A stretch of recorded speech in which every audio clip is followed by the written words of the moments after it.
Okay, we're going to have a look now at fitting an LED to a fly lead using some heat shrink. So I've got a length of twisted wire for a fly lead here, and I've got my LED.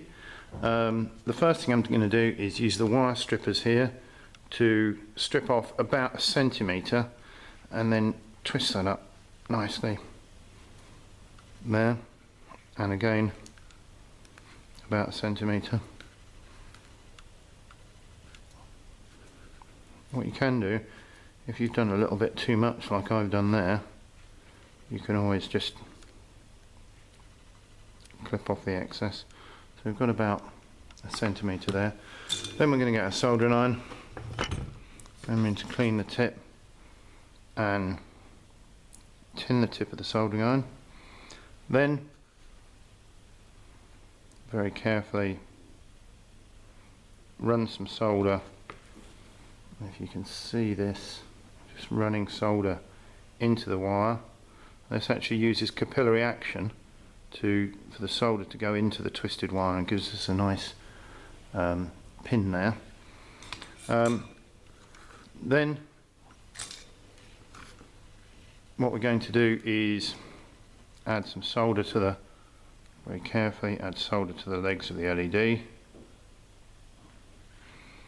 and then we're going to use this, which is heat shrink. Now heat shrink, as I say, as I said before, is a smart material.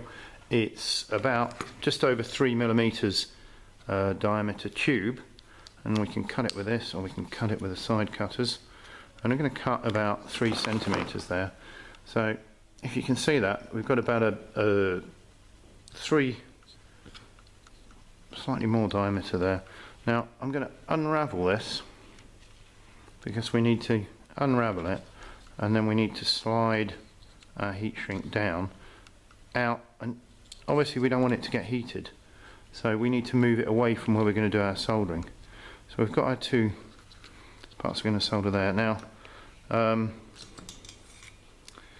going to put red onto the long leg, so I've just going to touch these together, touch them with the soldering iron.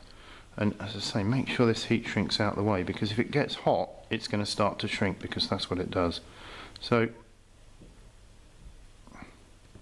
touch these 2 together, and we've got a nice solder joint there. And if you remember putting the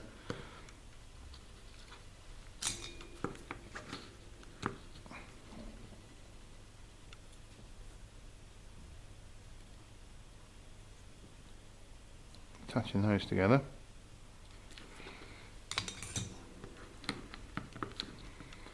Now we've got these soldered together, now we can move the heat shrink up.